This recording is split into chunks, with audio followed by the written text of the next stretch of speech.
Welcome to Sunday morning on the hay meadow. My name is Hayley and this is my channel where we talk about all kinds of sewing related content normally. Today that's not the case. Today is the long awaited tour of my back garden.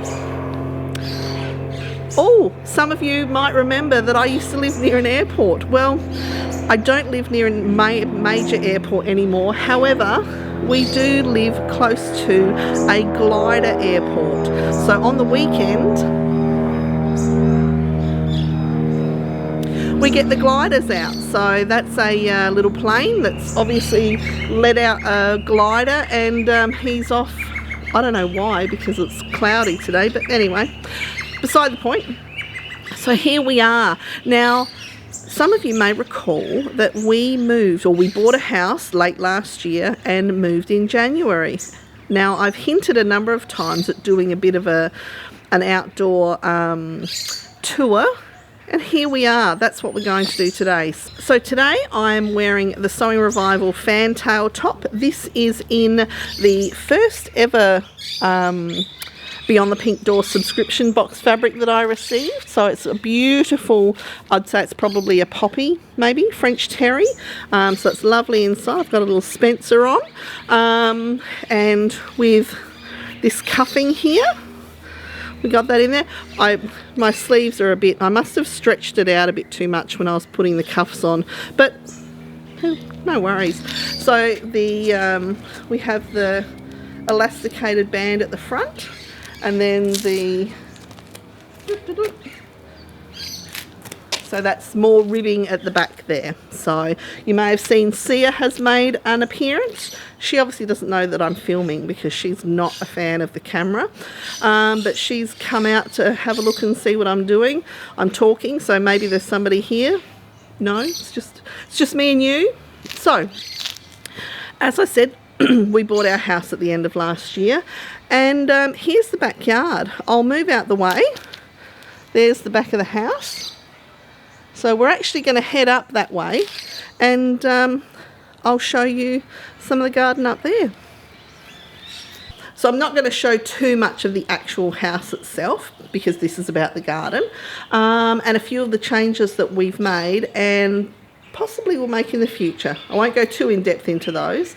I will say that when I said to Chris earlier that I was going to do this, he almost had a heart attack because, oh, it looks terrible out there. It's like, it's life. We're in the process of doing things. Nobody lives in a crystal palace all the time. Well, no one that I know anyway. Unless there's like royalty watching my channel or famous people or something like that.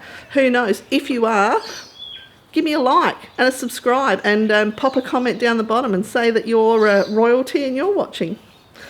Sorry.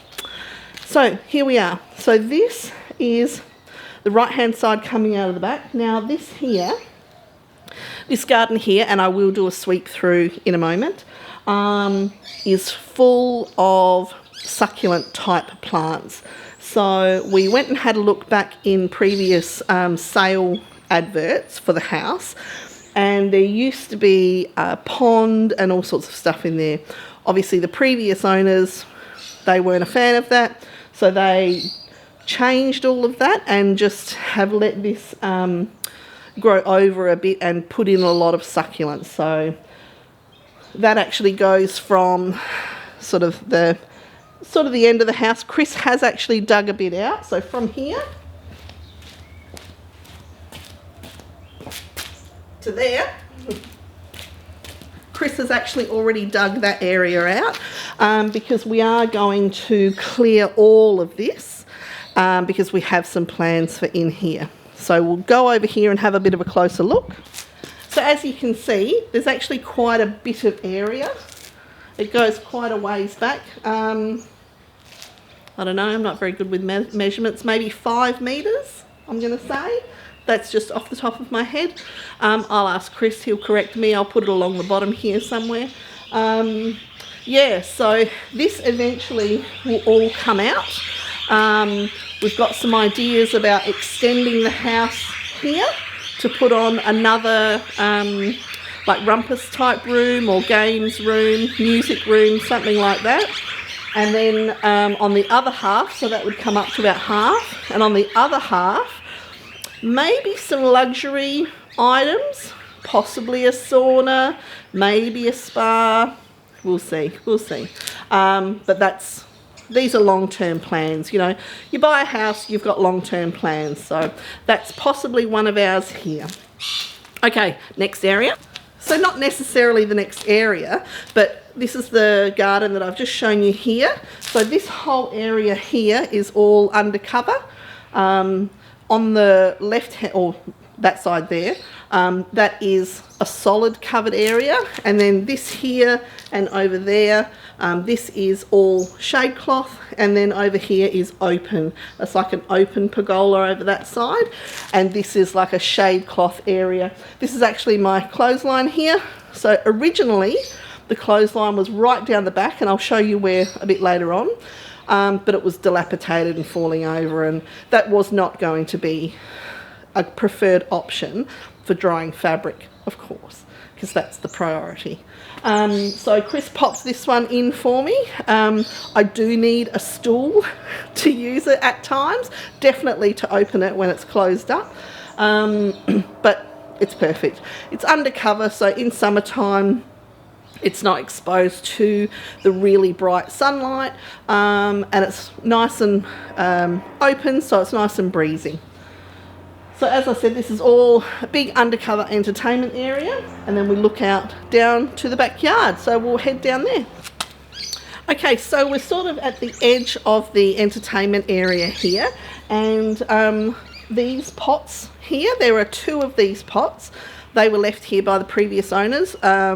One was upside down, the other one had some leftover dirt in it and some onions that obviously had come from the kitchen and thrown out into the dirt. Whatever. So we reconstituted them, or we brought them back to life. This one has mint in it. There's another one over this side that has basil in it. And then there was another pot that we found in the garden, in this garden here actually, which we've popped some parsley in it. So they were actually the first plants that we put in, and we've popped them here at the end, and they're, you know, nice and close to the house and the kitchen. So got ourselves a bit of a kitchen garden starting. More gardening to come. So I thought I would just stop by. We've got flamingos from the old house. You'll see those better from the other side, but we'll keep going. Okay, so we're just outside of the undercover area now, and this area here, we're sort of midway down the backyard, and we're going to stick on this right hand side, and then we're going to sweep around and come back up on the other side, so you're not going to miss anything. So this area here, this is a fire pit, so it's upside down at the moment because when it rains it obviously fills up, and then mozzies and whatnot and toddlers who like to throw the rocks into the water or get into the water, so we don't want that. So over that side where you can see those rocks and some of those cinder blocks with the, that's where Chris has pulled them out from that area there, just moved them out of the way down there. There used to be quite a large raised garden bed in there, so we've moved that, and this area here we're going to keep as a fire pit area, specifically for me and my witchy type things. More about that in a future video, maybe. We'll see what the interest is like. I don't want everyone running or arriving at the front door with pitchforks. So yes, so we've moved a raised garden bed from here, and this area is going to remain as a, you know, a nice entertaining fire pit area. So I'm looking forward to, at some stage, you know, Chris will build some nice outdoor furniture for this particular area, and we can enjoy, you know, roasting marshmallows and enjoy being outside, specifically when it's winter time, because that's kind of nice. Anyway, next area. So we've not moved too far, and you will recognise this area because I've taken photos in this area before, and this is my runway. So when I'm doing my modelling, this is where my modelling occurs, my runway. So, you know, as you can see, paving and curves around. We're going to keep this area here the way it is because it sort of sections off the next area of the garden. This is a miniature bougainvillea, and it doesn't have the massive thorns like normal bougainvillea do. Not a fan of bougainvillea. We'll talk about bougainvillea more in a bit. This here, which you hopefully can see, might need to move you around a bit.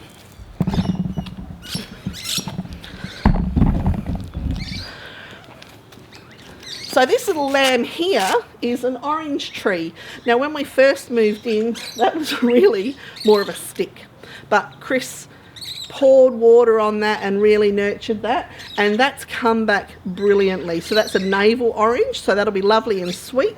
It is citrus season, being winter, however it's young, it hadn't gone well, so it's probably in recovery mode. We've got my herons that my sister Rianne bought for me as a housewarming present. They actually mark the western direction of this particular area and represent the water element. So that's just a little bit of that witchiness coming. Another beautiful tree that we have here, which is over the back here, which you're not going to be able to see, but it's an Australian native frangipani. Absolutely gorgeous scent. I love native frangipani scent. So now we're a little bit beyond, well, we've really only moved about a metre, but we're now moving into our actual vegetable garden area. So this area down here is a bit more utilitarian, but we're looking at becoming more self-sufficient, growing our own vegetables, knowing where our food's coming from, perhaps eating a bit more seasonally, so you're not buying things that are actually out of season here and perhaps have been sitting in storage for months and sprayed or, you know, with chemicals or whatever that keeps it looking fresh. So, you know, becoming a little bit more self-sufficient, I guess, is what the aim is. Save a little bit of money, eat better food. Yeah. So we're coming down into this area, so let's go. I mentioned earlier about the large raised garden bed that was over here. Well, Chris took it apart and moved it down into this area here. We'll head down there in a moment, but the one that's furthest on the left, that was the one that was originally over there.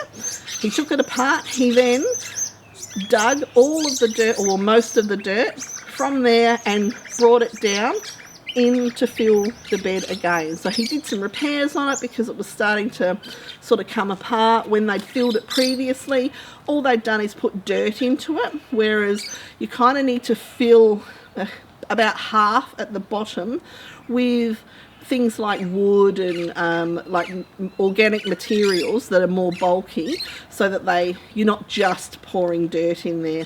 Eventually that will rot down and become soil, so that's what's happened there. So this is actually where the old clothesline was. It was on this path, and it was similar to the one up there, so it was on two poles and then stretched between them, but it was unusable. Couldn't use that at all. So we've taken that out, and that one up there is much better. At least I don't have to walk, you know, all the way down the back of the, right down the back to put washing out. Okay, let's have a closer look. So we're now looking at the other side of the garden, and this here, so this pot here, we found, well, you can't actually see that pot, can you?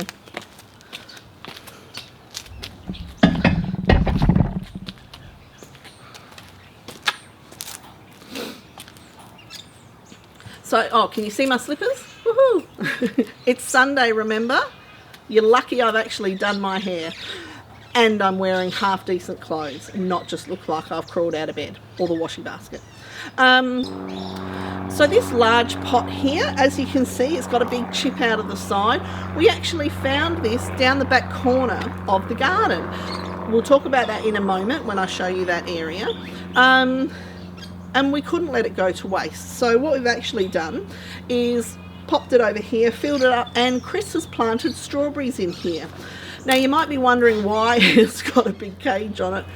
We have possums, as we've talked about, and although they haven't touched the other part of the garden, we know that they are particularly partial to strawberries. So Chris has made up a cage that just fits over it, so we can pull it off and weed it. And I think that's a weed in there that's sort of trying to hide in amongst the strawberry plants. All of the garden that we've planted, we've actually planted out of season. We wanted to get some planters in and just plant them up to get the soil going. So starting to get nutrients into the soil with the plants that you plant.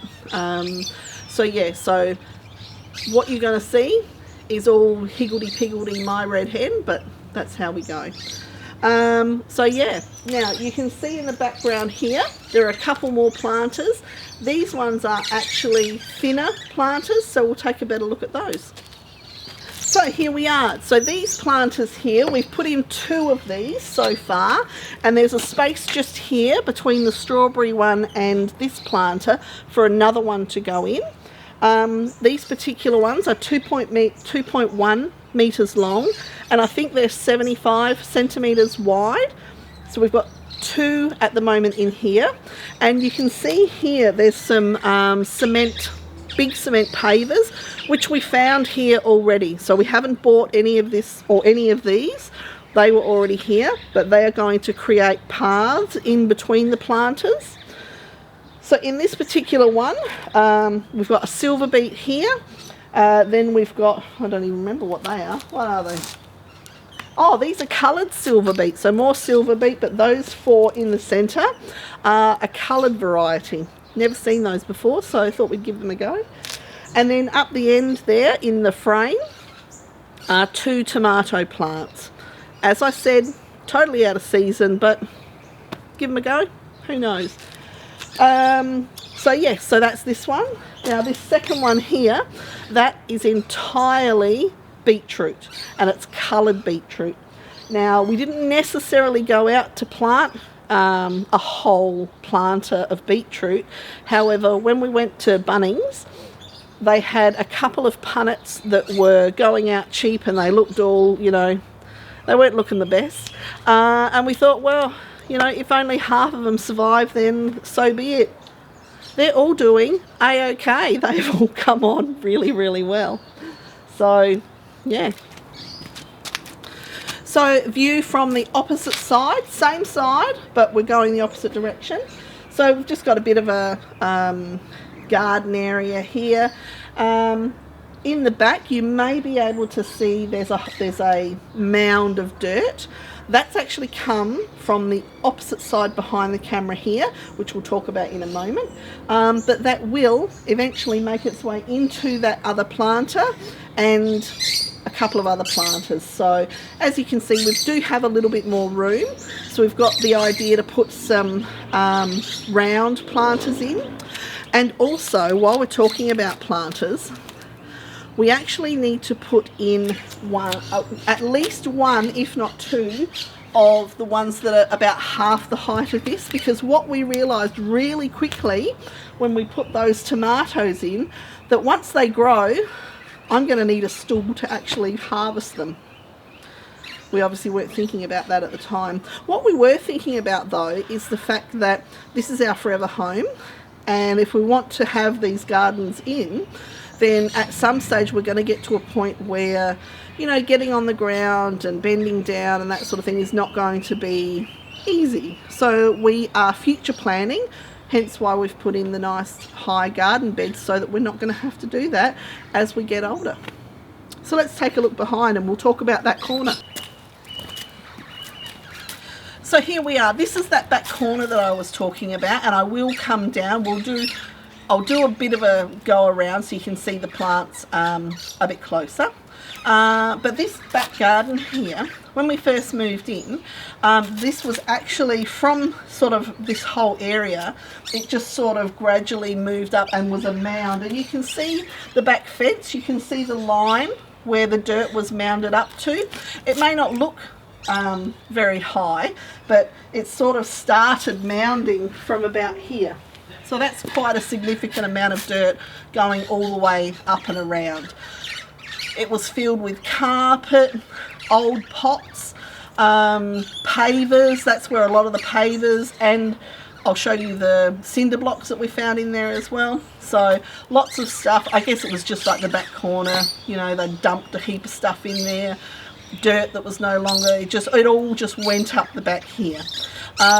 So we had thought that we might put a small greenhouse in for starting seedlings and things like that.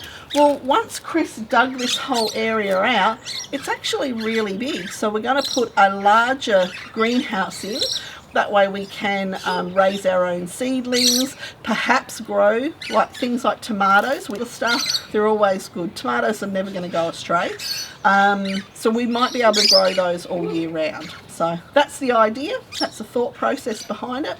We'll see what eventuates. But there's quite a lot of room around here, and I'll bring you around in just a second.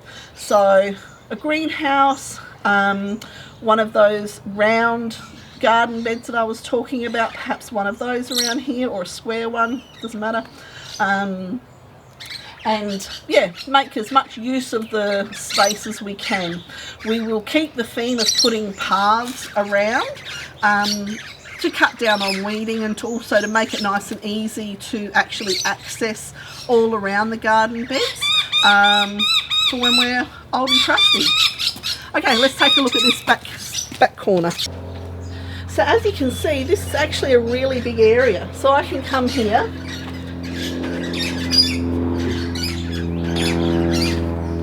So it's a really, really big space.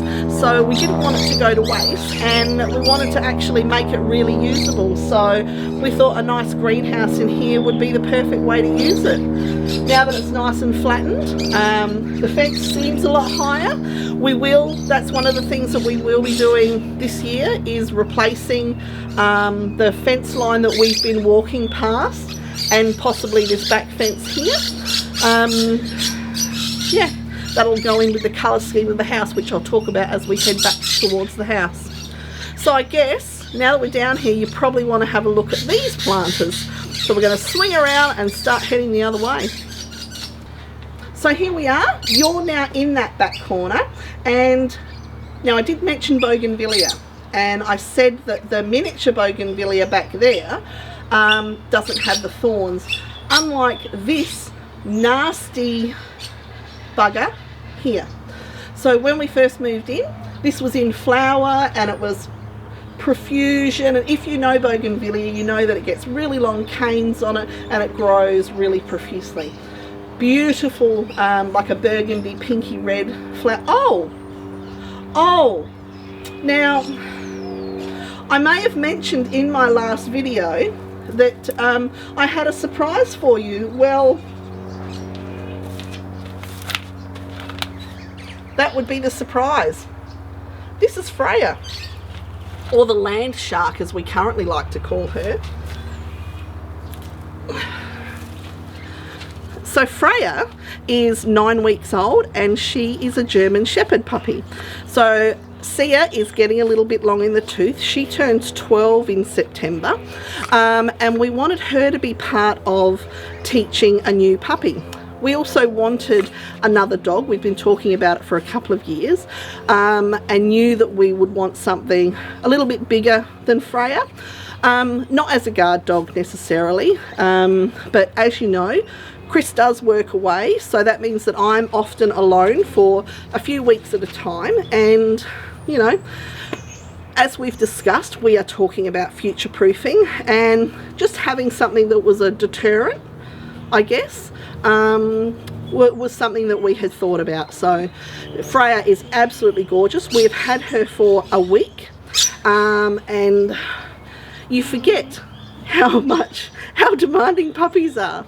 So when I picked Freya up last Saturday, Chris was away at work and I had Lincoln overnight. I can tell you that when Lincoln went home on Sunday, I needed a nap.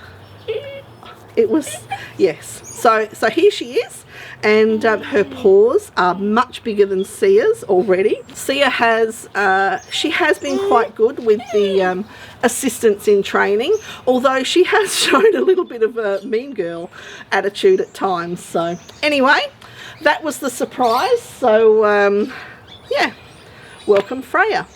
Oh, if you didn't know, Freya is actually a Norse god, and the mythology around Freya is that she is the leader of the Valkyries, and I can tell you her name was picked perfectly. I could show you the hole in the pants that I'm wearing from this morning, but I won't. We'll leave that for another day. Now back to the bougainvillea. So when we first moved in, as I said, beautiful. It was lovely. It was gorgeous. Chris loved it. There's another one as well, which we'll see in a minute. And when I said to him, they've got to go out, they've got to go, he was like, oh, but they're so nice. No, they grow really vigorously and they can be dangerous. So after he cut this down a bit, he cut the other one, saw how quickly it started to grow. This one's coming out relatively soon, so I won that battle. Anyway, don't get me wrong, bougainvilleas are fabulous and have their place, but yeah, not here. Not right there anyway. The next plant there, that's a jade plant. That was enormous when we first moved in, so that has been brought under control a little bit. That's going to stay because jade plants are good. They're good for your fortunes, so that's staying. It also provides a really good screen for the composters, which are behind there. Now we're looking back towards, so there's the two, these are the, actually we'll move. So these two, so this one here is the original big planter. So this is 2.1 meters long by 1.5 meters wide. So this was the original one that Chris moved from up on the other side of the garden there and into here. So in here we have cabbage, we have a Brussels sprout, and we have broccoli. So that's what's in this particular one. And you can see the other one over there. So we bought that one. It's the same size, and you may be able to see that we've actually popped over some, what's that stuff called? Rio type thick wire, and that is going to be able to be a support for in the summer months when we're growing things like button squash or zucchini or tomatoes, anything that might creep and hang down.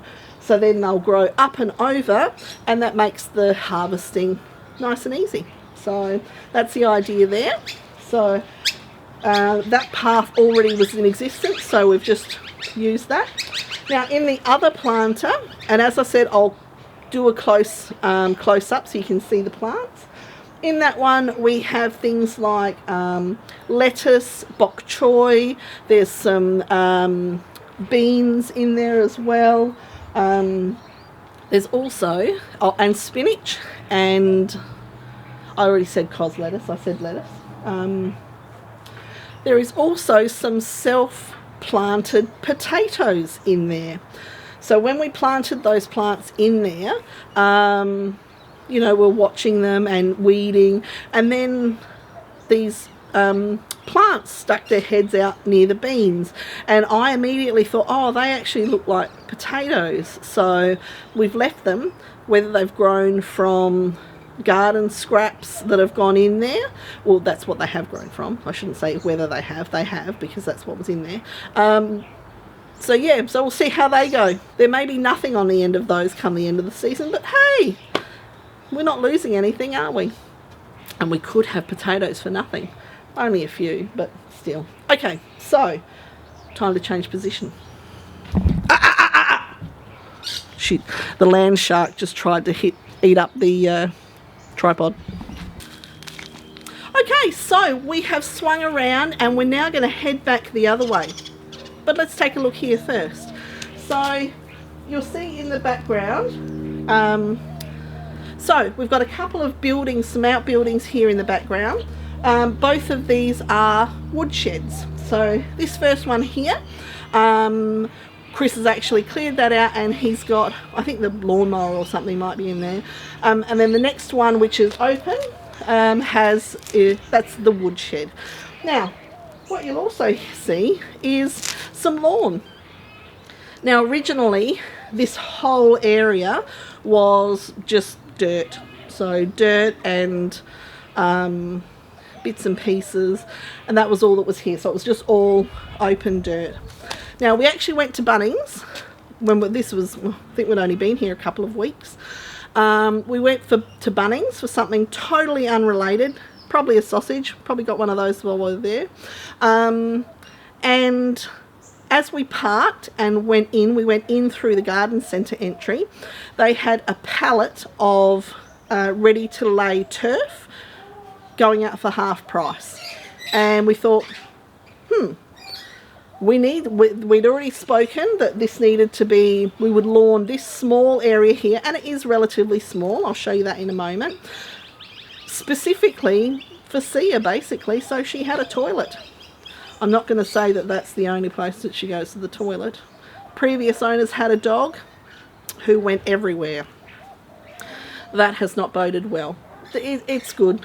She does come down here mostly, but yeah, if it's raining or if it's a bit cold or a bit hot or whatever, there are other areas that she can go. Whatever. I don't know why we're talking about that, but anyway. So yeah, so we lawned this entire area for, I think, I don't know, $40. That's a bargain, and it was instant. So there's one small area that hasn't taken really well, and that basically came down to when we put it in, the sprinkler just didn't reach that area. It wouldn't even be a metre square. Less than a metre square. It'll grow in. Anyway, that's the lawned area. The tooly type shed and the wood shed. Let's go and see what else we've got. Now, I mentioned that while Chris was digging out the area over there, he came across a whole bunch of things. So we've talked about pavers, and these are the pavers and the cinder blocks that have come out of the garden, whether they were dug out of there or just in other areas of the garden. So as you can see, we've got quite the selection to make things like paths between the garden beds. You know, we're not going to go out and buy things when we have stuff already here. Does it need to match? Really? Who's going to see it? Us? Our family? Maybe you guys? You know, does it really matter? Okay, now, one of the other things that we have here, and you probably won't be able to see it, so I'll move. So this here, behind the chair, is actually a door. And that door leads into the chicken palace. Okay, now you say, Hayley, chicken palace, let's just calm ourselves here. It is literally a chicken palace. It is huge behind there. I will open the door and show you. We don't have chickens at the present time. We will get chickens in the future, but we're going to redo the whole area. So we've got ideas for in there. I'll open the door and show you and explain a bit more. Okay, so at present, it doesn't look too flash, but you know, when you bought your house or moved into your house, how flash did it look before you settled in? So here we are. So this is the outdoor area of the chicken shed, of the chicken palace. This is the first time this is the first time Freya's been out here, so this will be a real adventure for her. Now it goes right down the back corner. It is sort of a triangular shape. This is the back of Chris's workshop.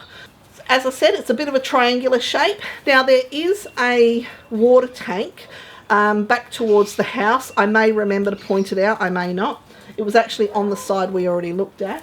And we may move that down here. So we do have ideas to put in a number of new water tanks, the modular type, which will actually blend in into the garden and run off of the different outbuildings. So yes, you can. So as you can see, the floor actually needs to be dug out. So Chris has already started that. All of the garden beds, the first layer is clipping like off of the trees where Chris has pruned the trees. All of that has gone into the bottom. Then there's been the fill from that old garden bed, half that's gone in, and then the top is from in here. So the top soil of all of the garden beds is from the floor of the chicken palace. So I'm hoping that's probably why those sad and sorry beetroots have gone, hey, let's just grow like wildfire. So yes, so the idea is that we will put in some dwarf fruit trees in here, specifically a dwarf pear and perhaps a dwarf mulberry tree. This will all be enclosed. So it originally was enclosed, but Chris has taken all of that down. This will be enclosed over the top. So just in here is the coop, I guess you would call it. So that would be where the chickens roost of an evening. At the moment, it's got garden tools in there. So this here is all open, and then this is undercover area here as well. So it gets obviously hot in summertime and then raining in winter. So they've got lots of cover, or they will have lots of cover. They'll have some trees for added shade, and also digging around for beasties. They'll get the fruit that falls off of those as well, and whatever they can reach. But then we also get some fruit as well. Again, this is a longer term project because there'll be a bit of work to go in here. So I'll give you a bit of a once around and then we'll head on out.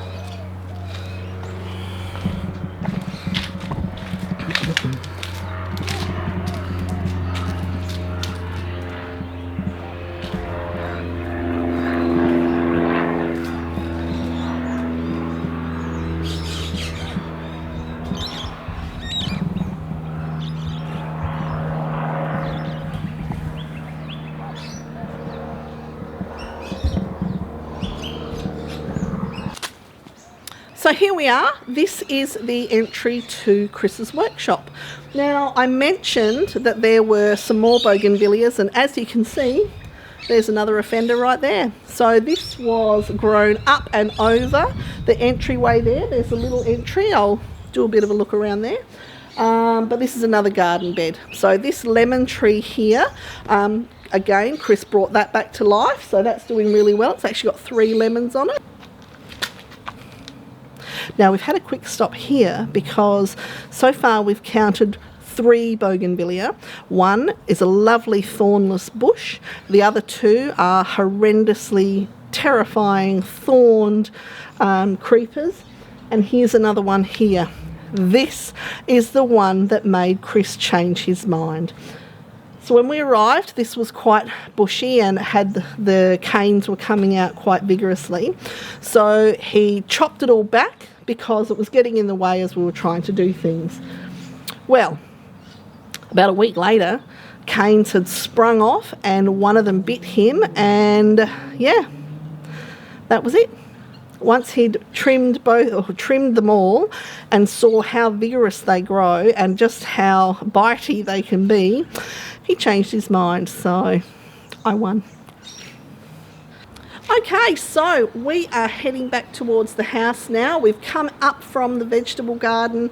We've had a quick peek at Chris's workshop area, and here we are heading back towards the undercover area.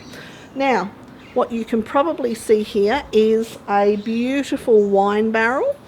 That was left here as well. So we emptied it out, filled it up, and although there are beans that you can see growing in there, there's actually a rosemary growing in there. The beans have come up from the pea straw, or they're peas obviously, the pea straw that we put around the plants. So again, it's loaded with peas.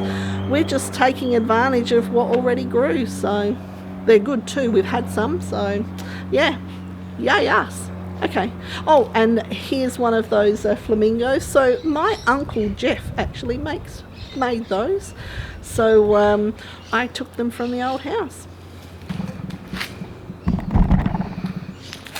Forgot to mention the parsley and the basil in the pots that I said we found out in the garden.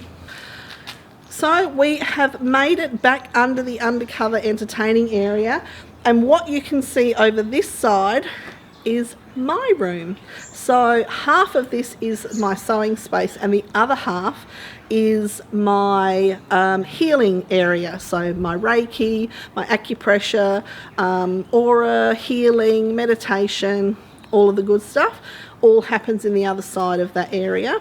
There's also a bar in there, so I know some of you have seen that before. We're not going to go in there because you've seen in there plenty of times. I'm sure you'll see in there again, and as things improve in there, you'll be along for that as well. However, so this is the undercover entertaining area. I know that you can see the shade cloth, but undercover area here, so that's the big table where we have family when we're eating outside, and we have had a couple of barbecues and things out here. We've also got my walking machine, which doesn't get used a great deal. However, there was a time where I was addicted to one of these, so much so that I walked it apart. Got to the point where it wouldn't stay together anymore because I had walked it that much. That was about 20 years ago, and but I couldn't be without one because they are fantastic. So there you go. Okay. So there we have it. There is the tour of our backyard of our new house. So I know it's not sewing related, but I had mentioned it. A few people had said they were interested in seeing the plants that were here. So I thought, yeah, I would do that for you today. And introduce the land shark. She's about to try and steal my slippers or, you know, my pants or whatever. So anyway, that is all for today. Thank you very much for being with me. I hope you've enjoyed this little sneak peek into the other or the normal side of my life. Yeah, next time, let's have some sewing. Great to have you here. See ya.